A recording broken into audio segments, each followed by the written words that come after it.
These exercises are going to help runners like yourself run pain-free and improve your run technique. Let's start off with ankle cars. You want to start by holding your right knee with your right forearm and then locking that leg in place. And we're going to do ankle cars. So we're going to go circular motions each direction. We're going to go 6 to 10 reps each way. Remember, this movement should be slow and controlled. You want to feel like you have control and you don't want to rush through the movement. So we'll do the same thing on the left side. We're going to lock in our leg and we're going to slowly rotate that ankle into the full range. The hip cars are mobility for the hip joint. So here we want to be on all fours. We're going to keep a nice flat back. We're going to drive that knee forward, out into abduction, and we're going to kick our heel up towards the sky. We will do this motion about 6 to 10 times, and then we'll reverse the order and go the opposite direction. Make sure you keep that 90-degree angle at your knee, nice and tight. Try not to extend your leg. Then we're going to do the reverse, okay? So here we're going to kick up towards the sky first. We're going to go into abduction. We're going to drive that knee towards the elbow. Pay close attention to how my elbows are locked in place. My core is tight.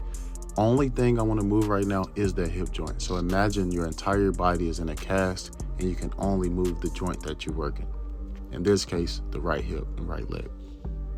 Pro tip, the slower, the better.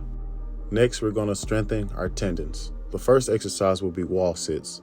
Here you're going to sit at about a 90-degree angle with your core engaged and your back flat. We're going to hold this position for 60 to 90 seconds. If that's too easy, we're going to go into an elevated heel position. This will help us develop strong ankles, feet, lower leg muscles, ankle and knee tendons.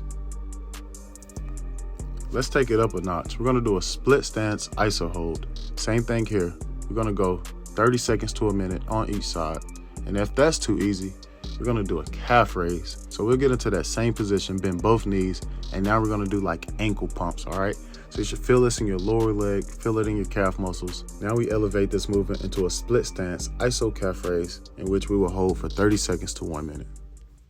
Next, we have Pogo Hops. These are great training exercises to help you increase your overall speed by making you more dynamic and explosive. Here, you want to spend as little time on the ground as possible. As soon as you make contact with the ground, you want to explode up and point your toes in the air. Think of bouncing like a bunny. You want very little knee bend. You want all the work to be done at the lower leg and ankle so that they are getting stronger. Here, you can see that my toes are pointed up. I'm timing it just right. Hit the ground and point those toes up. This is a great drill to help with your cadence, your timing, and just overall strengthen the lower leg and ankle complex. So here we go. We're going to go attack the ground, push your big toe into the ground, and the foot that's off the ground, you should always have your toes pointed up. So from this angle, you'll see that I flex my feet up. Think of like pushing the gas pedal and then releasing the gas pedal, that constant ankle motion. And we just kind of want to repeat that over and over for about 10 to 15 yards. Make sure you do these 6 exercises before each run and watch how great you feel.